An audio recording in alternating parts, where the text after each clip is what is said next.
She's all right when you get to know her. This is my podcast, and it takes you from your restrictive, toxic, life-limiting 9 to 5 into a life on your terms, full of freedom and flexibility as a self-employed virtual assistant. So whether this is your first introduction into the possibility of becoming a VA, or perhaps you've been doing a bit of Googling already, I'm going to get rid of the overwhelm, rid of the self-doubt, and show you that this life is possible. I've not just started this rodeo, you know. I'm Catherine Gladwyn, and I've been doing what you think is impossible since 2015. Shall we get started? So if you've got a chronic health issue and you're trying to work a 9 till 5, then I can almost guarantee life is pretty hard. It was pretty hard for me with recurring brain tumours, Addison's disease and an attitude. And it was also hard for Mal Friday and Kayleigh Hunter-Law, my two guests today, both of which, they're not defined by this, but both of which have got chronic health issues. Now, I'm going to go straight in, if you don't mind, ladies, and ask, I'm going to start with Mal. Mal, what is your chronic health issue, if you don't mind sharing it with everyone? No, I don't mind, but I hope you have plenty of time. I have quite a list. Initially it started with, I had a car accident about 20 years ago, which left me with permanent degenerative back damage. And from there, I've sort of created a cycle of other health issues that have mounted on top of that. So I suffer with lymphedema, I have an enlarged heart, I have SVT, and a number of other health things that go along with the weight that I've gained from being so immobile. Oh, man. So yeah, there's quite a list. I mean, I won't go through everything, but they're the ones that kind of they're the ones that affect me the most, sort of day to day and in terms of work. Let's just talk about like the mobility thing. I mean, let's get into work. You know, just get into work can be somebody's whole energy just gone for the day. I know I used to feel like that. You know, it's almost like I'd get through the gate at work and I feel like I was hitting a concrete wall. And all I'd done is just get up, have a shower and walk to work. Just that with the chronic fatigue, and you know, because I know you suffer with the fatigue as well, don't you, Mel? Yeah, I do, yeah. And it's also a thing for you too, as well, Kayleigh, isn't it? What chronic problems are you having to deal with on a daily basis?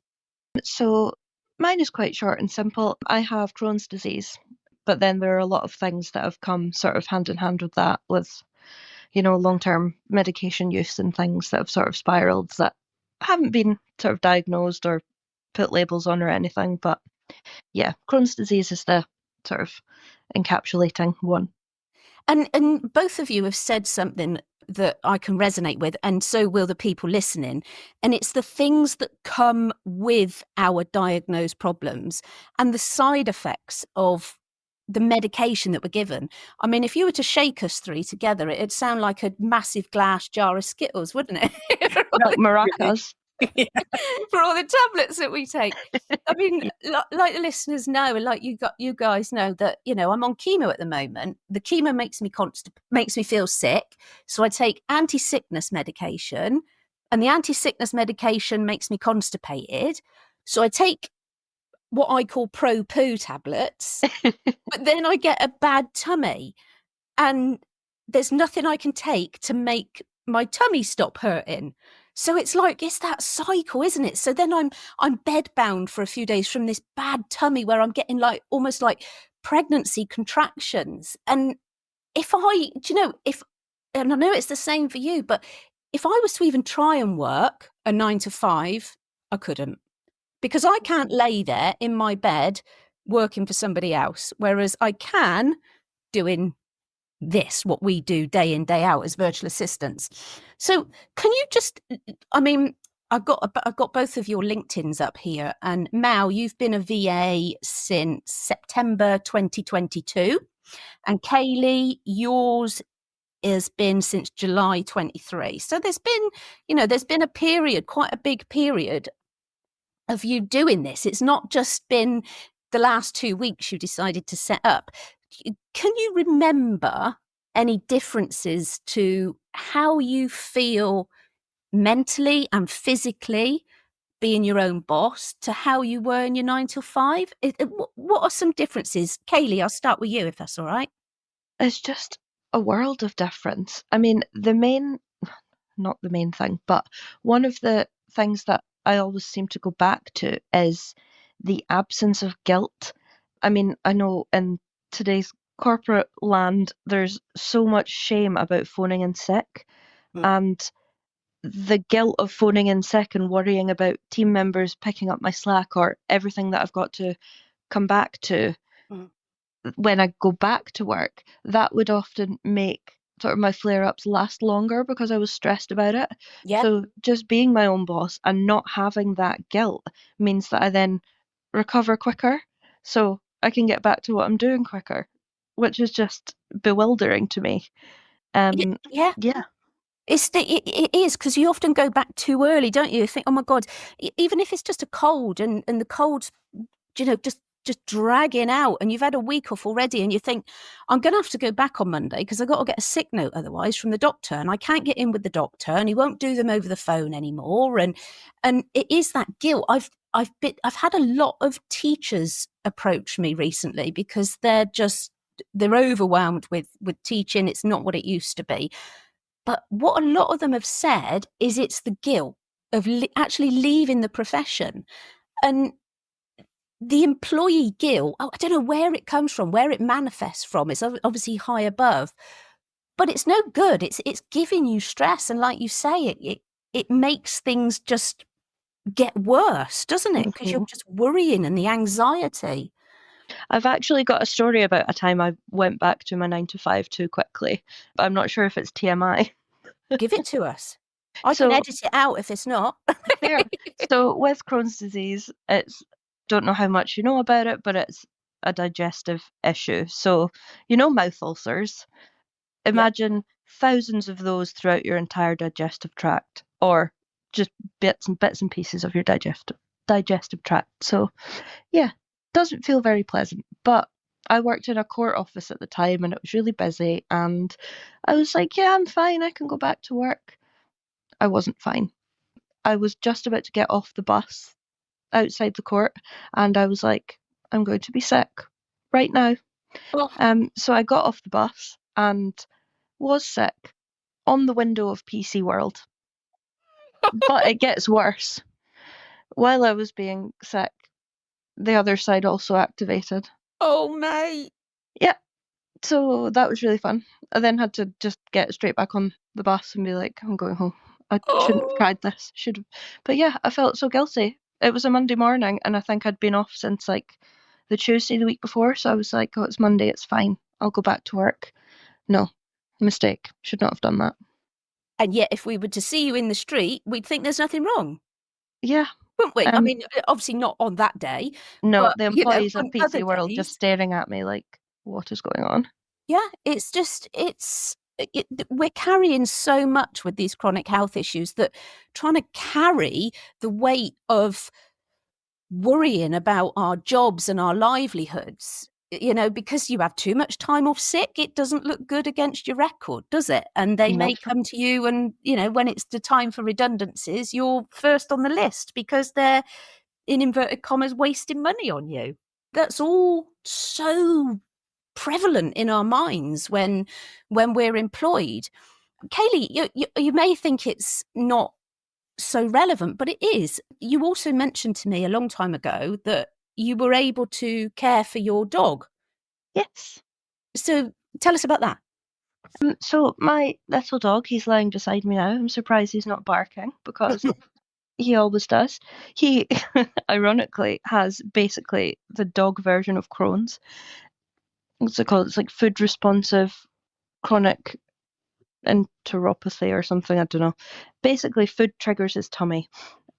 And we'd known that for a while. He's had many stomach issues. He's 4 now, but it's basically been since we got him as a puppy. He's had tummy issues. But yeah, so he was eventually just in summer of this year referred to a specialist vet, but the specialist vet is in Edinburgh, which is about an hour's drive from me. So, and the appointment was going to be about 3 hours to do all the testing. So by the time you drive an hour through there, you don't want to then drive an hour back, so I was going to have to take that whole chunk of day off, and I could just do that. And It's he had to annual go leave. for multiple appointments, so yeah, It, I it could take eats my into laptop your with annual me, leave, or doesn't it? And yeah, you've I think you had a couple of occasions where you had to go to Edinburgh for him, didn't you? There yes, was possibly, and so that's 2 days annual leave you're using. I think mandatory is 28 days annual leave you need to have if you're an employee. But I mean, I also know, because I've been sent the pictures of your wonderful summer holidays as well. But you'd have yeah, had to, yeah, you'd have had to have like really sort of thought about those if you were employed as well, and thinking, oh God, I've got to get him to the vet. And because you want to get him to the vet, he's part of your family. yep, But you'd have had that extra thought process. Whereas because you're your own boss, you just down tools, let your clients know you'll be back tomorrow, and you can make the journey and just focus on what is important in that moment. I was even able to take my laptop with me because I was sitting in a vet car park for 3 hours. Needed something to distract me, so I can Perfect. get some work done. Yeah, It's a win-win for everyone. you can work from anywhere. I've worked from my toilet, especially Me during the too. constipation stages Me of too. chemo. Yep.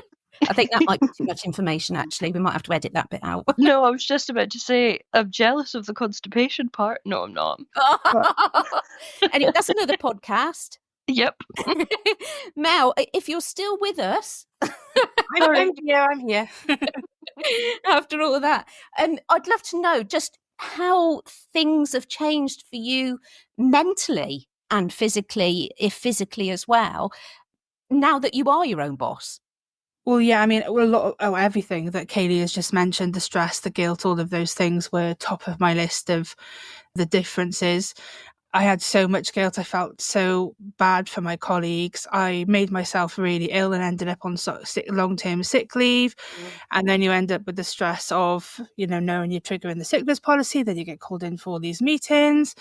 And they say, well, you can't have any more sickness. Well, you can't predict what's going to happen when you've got long-term conditions or chronic conditions.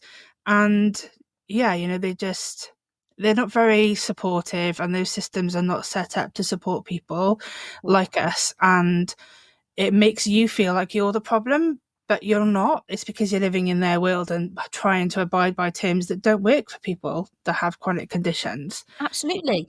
So And you can understand it to some extent. I mean, with running our own business, if we had employees ourselves and they were off sick like all the time, like a 10-week long-term sick and then back for a week and then 10 weeks off again, and we were still having to pay them, it would be eaten into our profit.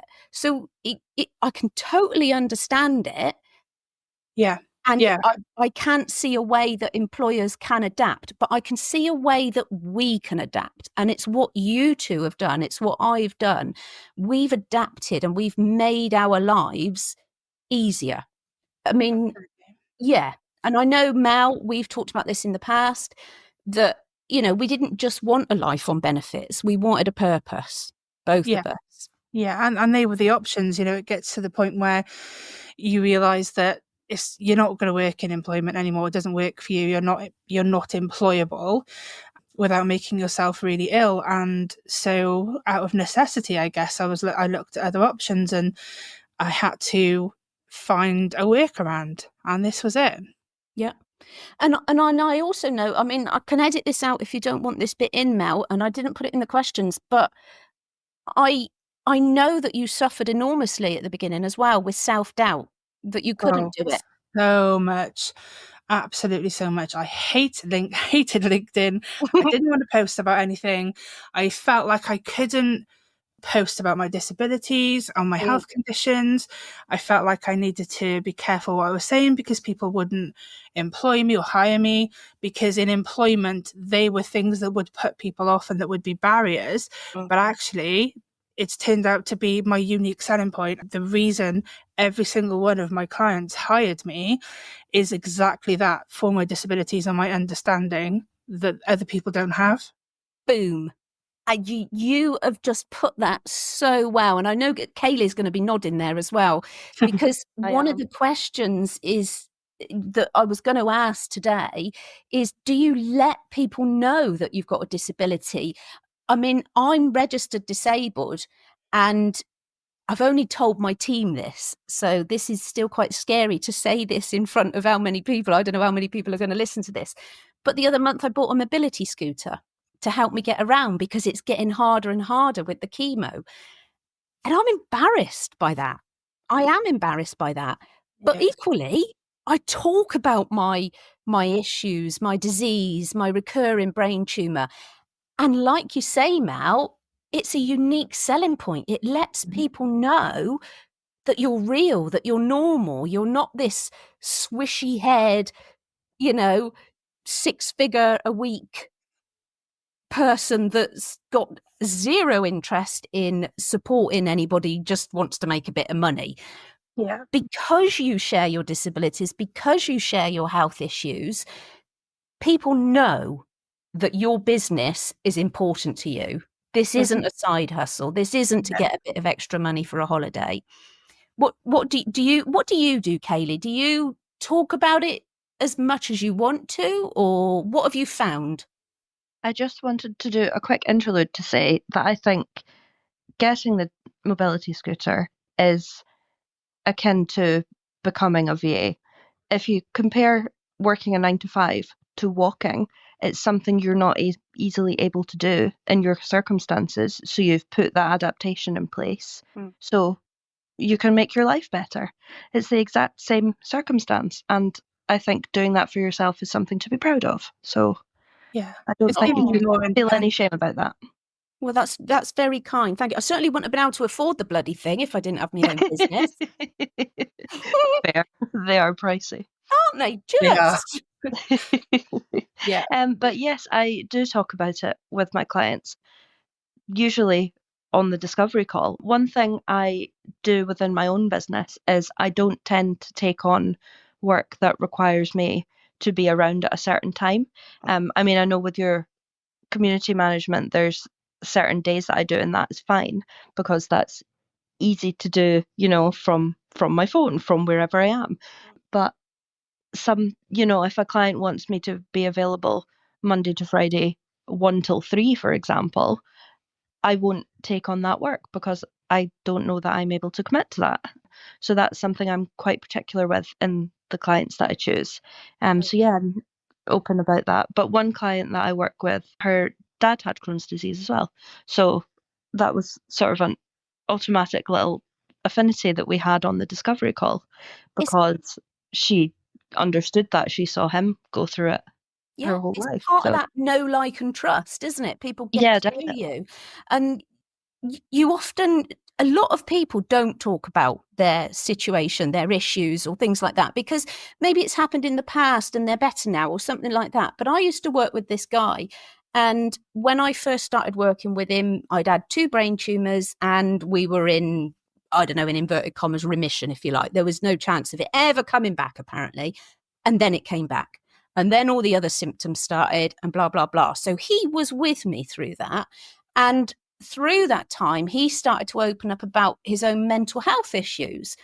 And it made me think, we've all got something. We've all got something that impacts our life, that makes us stressed, that changes how we do things on a day-to-day basis. And I think by talking about them and sharing, you're accepted. It's acceptable. And the more we do talk about it, the easier life can be for people with chronic health issues.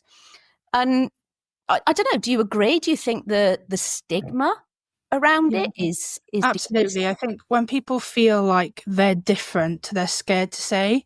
Whereas when you start to open up about the differences that you may have or the struggles that you have and the challenges that you face every day, they then feel like it's okay for them to share those things too and to admit that actually, do you know what, it's not that easy and I am struggling with something. Yeah. Whereas quite often people feel like if someone is really successful and doesn't talk about their struggles, that they can't share that. Yeah. Yep. It's not real life. It's not real life, is it? So it is good to share. I don't know if despair is kind of like a bit of an overreaction, but when I used to be employed, I felt despair. I felt like I was like wasting my life. Like all of my energy was just going into the 9 to 5. I loved working, but I needed a purpose, and working 9 till 5, like we've said, just wasn't sustainable. Or like you just dreaded every morning, having to get up and work, even though I was toward the end working from home. Every day I wanted to call in sick, or every day I was like, I wish I'd booked leave. And just having that continuous feeling of pressure on top of me made me feel terrible. And now that you're working when you choose, the hours that you choose, and with who you choose, do you find that you've got more time for you? And if so, what sort of things are you doing for yourself that you couldn't do at the drop of a hat when you were employed? Yeah, so I mean, the first one is all the health stuff. I mean, I go through phases of lots of appointments, and although that's really boring, that was a real issue when I was in employment. I either had to use up my leave, or I had to, move my hours around, or I had to go down as sick, and that was just an extra pressure and something I had to worry about. Yeah. But the good things that I can now do, as well as managing those appointments without affecting my work, is a prime example is my sister asked me yesterday, do you want to go to soft play with the kids on Tuesday? Well, I can just manage my calendar around that and just say yes. Yeah. I could never do that when I was working. No. I hope you've got it all to yourself. What's that? The soft play? Yeah. Oh, I'll be in there, don't worry. Well, I mean, as much as my mobility will allow. Fire out a soft play. Maybe Kayleigh is part of my team, as you know, Mal, and maybe we should do that as a team building day, Kayleigh. Oh God, can you imagine? As I'm long as so there's no down for ball that. pits, because they'll never get me We'd out. probably all be sick and not be able to go. We'd all be having a flare up. Well, Probably, just but have I to think sit on the sidelines with a coffee and cake and watch everyone else. Yeah, I'm there for that as well. That sounds just as fun, yeah. But I mean, you said it's not very exciting when you said about the hospital appointments, Mal, but it is a huge thing. Yeah. I mean, every 3 weeks I have to have a blood test. I have to go to Bristol for that, which is 45 minutes to an hour away. Then every 3 months I have to have an MRI. I have to have video calls once a month with an oncologist. And then there's little bits in between as well. And I got a letter the other day, 6th of January, 3:45 p.m, Bristol MRI. Brilliant. Yeah, just put it in the diary. I don't have to think about whether I need to use annual leave, whether that time is convenient or not. I've got some blood tests next Thursday at 11 o'clock. So if I was to take annual leave, I'd have to take the whole day. But it doesn't matter now. I don't have to worry about it. That is such a huge thing because, as we know, you try and rebook an NHS appointment and you're looking at 2029 is the nearest date. Very true. We'll all be dead by then. Yeah. The world will have imploded. That's cheerful, Mel. Right. Global warming will have set us all alight. Say again. Global warming will have set us all alight by then. Oh God. Well, that, or I probably would have just developed 5 new more conditions by that time. I'll have to have more tests anyway.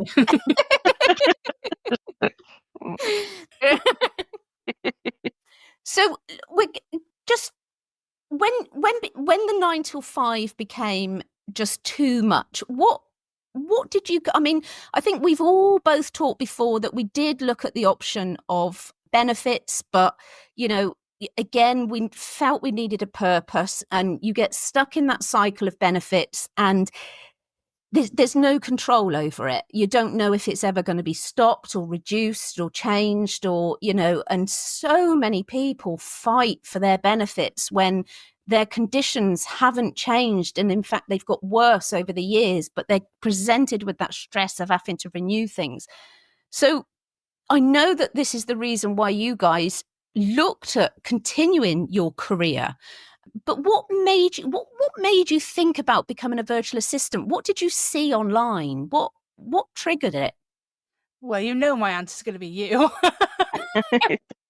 But how did it come up? What were you doing? I have no idea. You just popped up on, for some reason, my TikTok For You page, and I just really liked your realistic attitude. You weren't one of these people who says, "Oh, you can make £10,000 a month in your first 2 months" and all that rubbish. You were really realistic about, this is what you need to set up. This is how much it's going to cost you. These are the bare minimums, and this is what it looks like. And you were just really realistic. And I still took a lot of time to think about it, and to really make sure that it was viable and something that was going to be a serious long-term solution and not just a side hustle. And so following you and some other people then started showing up on my For You page too, and I just looked into it more and took my time, thought about it, and realised that it was worth giving a shot. I was in a lucky position that because I only worked part-time, I was able to start setting that up without affecting my job and without adding too much to my plate. So that was a really fortunate position for me to be in. And so it was you that even I didn't even know it existed till I found you. Didn't know. Really? Yeah. Really? I do think our phones listen to us. So if you'd have been expressing, to a family member that it's bloody hard work you could do with working from home all the time or whatever, maybe that popped up or something. I don't know. Am I going down conspiracy theory routes? But it's not an overnight success, like you say, Mel, and you got to put the work in. But I think with you two being here, it just shows that I want to say, I hope it's not rude, but anyone can do it because you guys have got so much going on day to day, and you've still done it.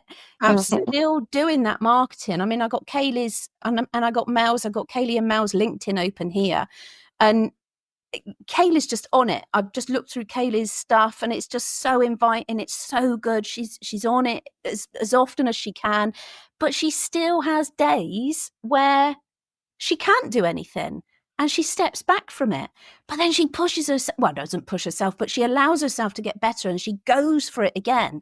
This life is possible. And this is why I wanted you two guys on, because you're inspirational, because you're doing it. There's no excuses.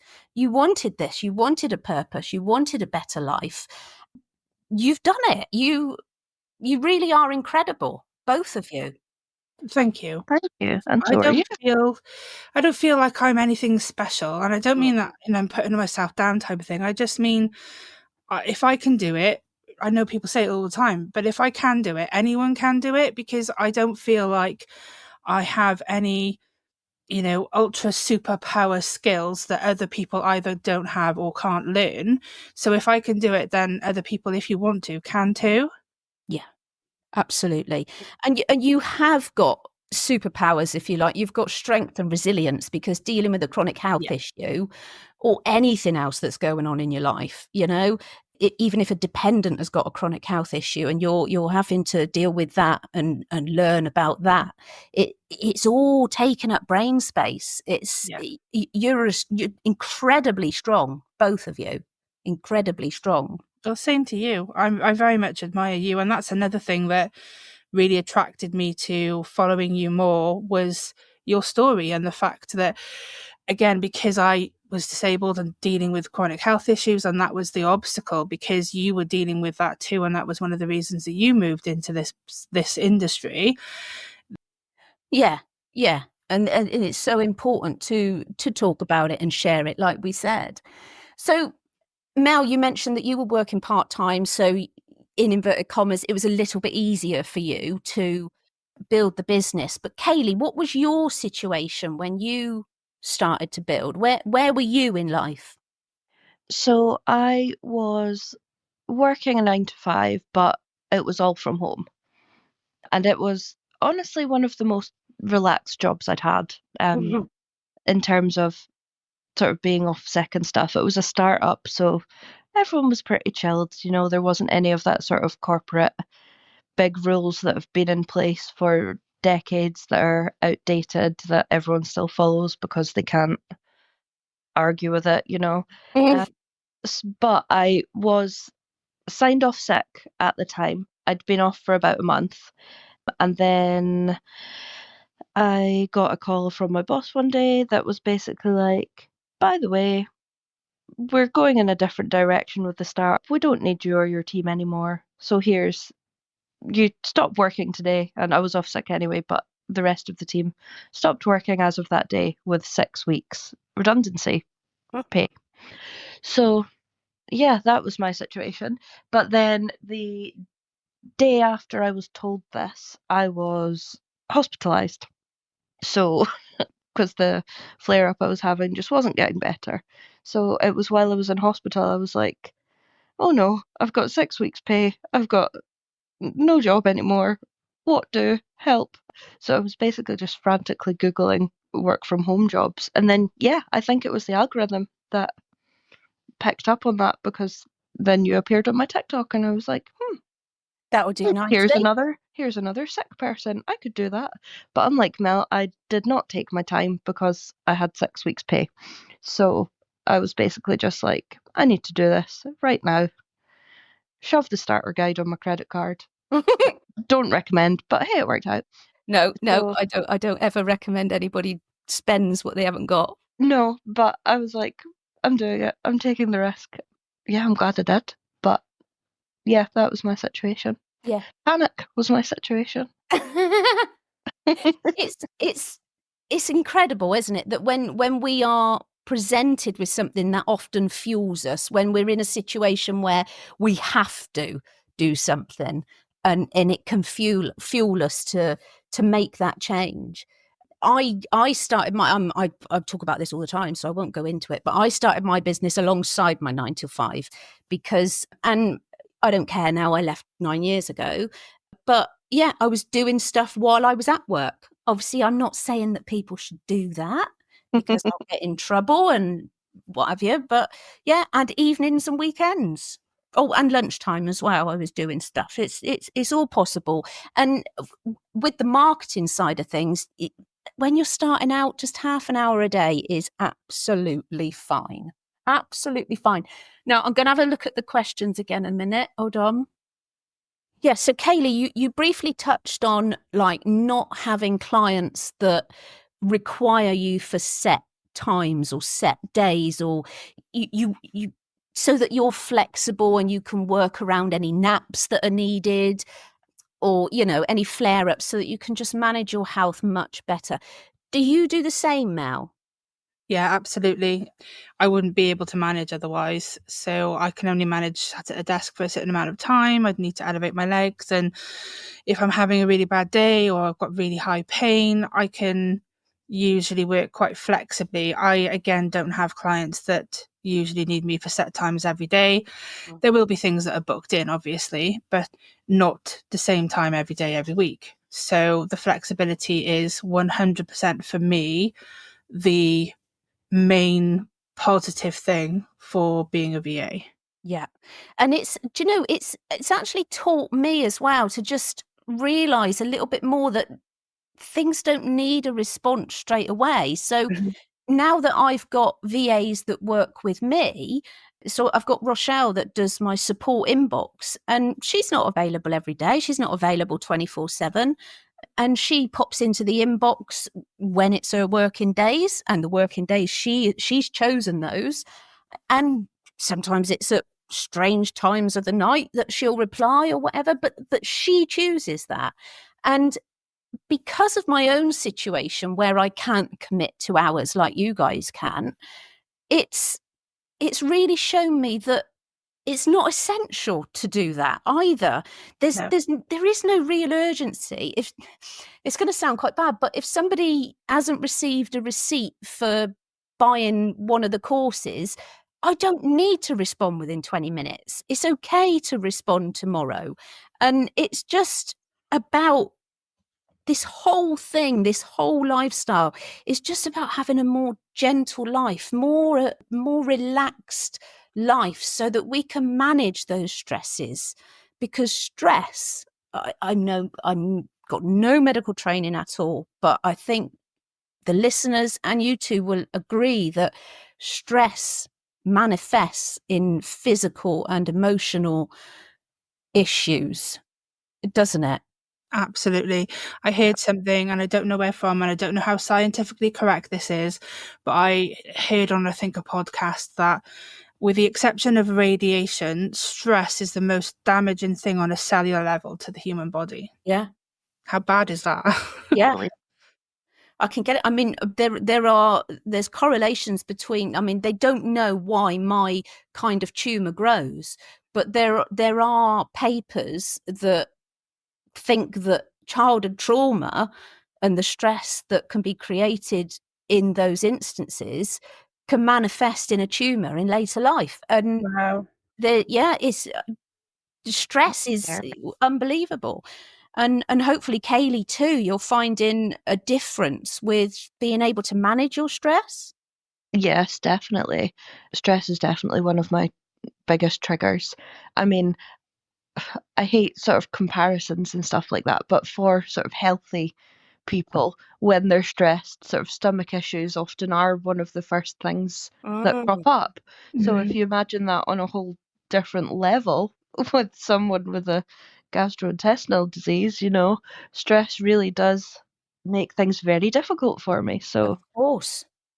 And it's like when I don't think you two have got children, but I know a lot of my listeners have got kids. It's like when they're 4, 5, or 6 at school, and they're like, "Oh, I've got a tummy ache," and that tummy ache is often a manifestation of them worrying about something at school, or perhaps they got told off at school, or somebody wasn't very nice in the playground, or something like that, and it's they can't. they can't articulate it. That's it, articulate it. I was going to come up with a totally made up word because we've been talking for 40 minutes now. And so my brain stops working. So I'm just going to hit you with a couple more questions. On a scale of 1 to 10, 10 being brilliant, how is your work-life balance now compared to when you were employed? 200. Like there's no comparison. There really isn't. I mean, I'm not saying it's not hard work. I'm not saying you don't have to wear 500 different hats, because you have to, you're responsible for everything. But yeah, you have complete control. You control who you work with, when you work, what the work is that you do. And yeah, I can't say anything more than that, I guess. Brilliant. I love that. Now, final question before, actually, do you know what? The final question is quite a good one. But first of all, I am just going to say that Mal Friday is the owner of Virtual Friday. So go and have a look at everything she does. She's brilliant. Don't connect with her because you mess up your algorithm, but do have a look and see the brilliant stuff that she's doing. And Kayleigh Hunter Law is Kayleigh's Got It, or Kayleigh's Go Tit. No, Kayleigh's Got It. Again, go and have a look at what she's doing. My one disco tit. But don't connect with her because virtual assistants are not your ideal clients. I will talk about that in a marketing podcast before you're like, what is you on about? We all got to support each other. Yes, we have got to support each other. So, final question is, on a scale of 1 to 10, Mel, it's 10, not 200. Okay. How unemployable are you now? 300. There is no way, unless something absolutely catastrophic happened, there is no way I would ever go back to an employed job again, ever. No. Just no way. What about you, Kayleigh? Yes, to quote the iconic Mean Girls, the limit does not exist. I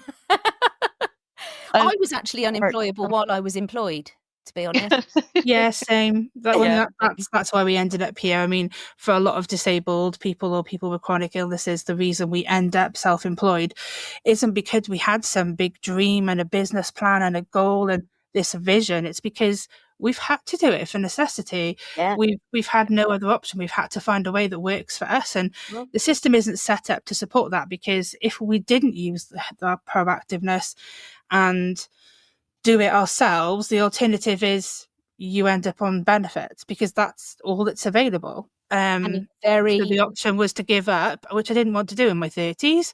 Nope. And be on benefits and be bored out of my mind, or to find an alternative. And that's how we end up where we are. It's not usually something that's planned. It's something that's done out of no other choice, really. Necessity. But also, even though it was done out of necessity, I know that you two absolutely love it and you wouldn't change a thing. I wouldn't. No, And you something I'd like to just add, you can add it in wherever it sits best, is whilst I was in employment, I was only ever able to manage part-time work and a part-time wage. That's completely different now. Now that I'm a VA, neither of those things apply. There's unlimited within my own limitations, the number of hours that I can work and the amount of money that I can earn. So since I've become, it wasn't ever about the money, but since I've become a VA, I've earned a hell of a lot more than I ever earned in part-time employment. But yeah, I was under the impression that that was all I was ever going to be able to earn. I was earning less than £1,000 a month.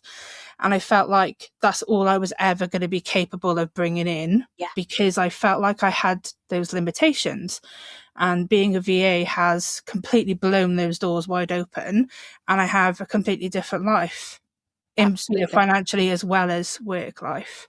Absolutely. I was at the top of my, I was only an EA, and I was at the top of my threshold for working full time in my hometown in Swindon. I was on, I think, 25 grand a year, I think it was. And it was unlikely to earn much more than that, other than the, we're going to give you an extra £1 a week in the next pay rise kind of thing. So that bit is lovely to put in there, Mel. Brilliant. Thank you.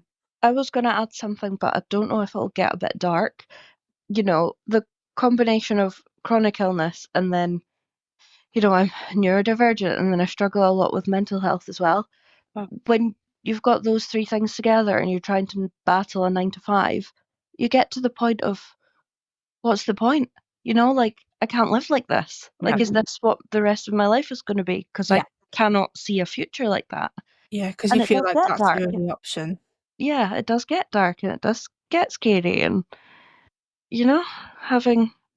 becoming a VA, I've suddenly got, I've got more money, I've got more time. I feel like I can sort of enjoy life again because it's not just the 9 to 5 either. It's the commuting, it's the meal prep, it's the making sure you've got office clothes washed and appropriate clothes.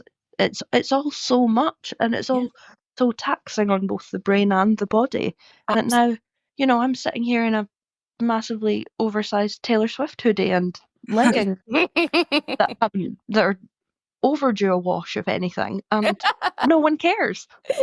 No, and sharing that is so important, because when life is difficult and we can't see a way out of this new stressful situation that we're in, that we've got no experience of, no coping skills for, or we feel we haven't, then the brain does automatically say, do you know what? Life's going to end one day anyway. Let's perhaps think about doing that sooner rather than later. And people do go through that, and it's okay to feel like that, acknowledge that, but also know that things can get better. And there are people out there that are so incredibly ready to speak to you, to help you find the best journey, to make life better again, to make the way you wake up feeling so much nicer. You don't have to wake up every day thinking what bad things are going to happen today, or you don't have to go to bed every night thinking what kind of mood will I be in the next day. There are ways that we can learn to cope and think differently. And my immediate thought is Samaritans. So if anybody is indeed thinking that tomorrow is going to be just as hard as today, and is it ever going to get better, then let's start there. Let's start with the Samaritans or your GP or something like that, because talk to someone. There's support there. Something else I'd like to add, if that's okay. Actually, I've got 2 bits. Is that all right? We've got time. Absolutely. I now feel like my disabilities are not something I need to think about in terms of work. When I was in employment, I was constantly having to ask for adaptations, reasonable adjustments. Now in my business and in what I do every day, it just doesn't come up ever. It just don't. If it's almost like it's removed it from that aspect of my life. Because I have the setup at home that works for me, and I just get on with it. I don't have to think about any of those things. I don't have to constantly say, oh, well, because I'm disabled, I can't do this, and I've got low mobility, so I can't get there. And, I don't have to constantly feel like I need different treatment or special treatment, or that I have to miss out and any of those things. I just don't have to highlight it all of the time. No. It actually just is never an issue anymore. And that is night and day to how I was feeling in employment. Yeah, and it means as well that your chronic health issues don't define you anymore. Absolutely. It's like when you go back into the office after a week off and you sit down and you're like, who's been messing with my fucking chair? Or if you're anything like me and you can't stand the slightest noise when you're concentrating, will you turn your notifications off? Or you're not having not only are you making your life easier, you're making everybody else's life easier as well, because they don't have to think about it either. And you just carry on living your life, enjoying the best years of your life. And instead I can focus on the things that I feel were my qualities and my skills and what I was good at, rather than always having to be reminded or remind other people of the barriers that I have and the challenges that I face. I feel like it's just completely flipped it. Yeah. Yep. That's a perfect way of putting it. I completely agree. Agree. Anyway, I'm going to end this because it's been nearly an hour and we're all going to need a nap, I think. So we don't have to use our lunch breaks to try and de-stress or anything. We can just go and have a nap, not together. We are in separate parts of the UK. But if you're listening to this and you're still telling yourself that you haven't got the skills or the ability to be a virtual assistant, then you need to get in the bin. Think again, because you can. And where you start is by downloading my free guide, 90 plus services you can offer as a virtual assistant. So go to my website, katherinegladwyn.co.uk/VA-services. Thanks for listening. If you're ready to reclaim your independence, then subscribe to this podcast, because there is so much I'm going to give you. You've got to subscribe on your favourite channel, it says. What channel? I ain't going to be on the BBC, am I?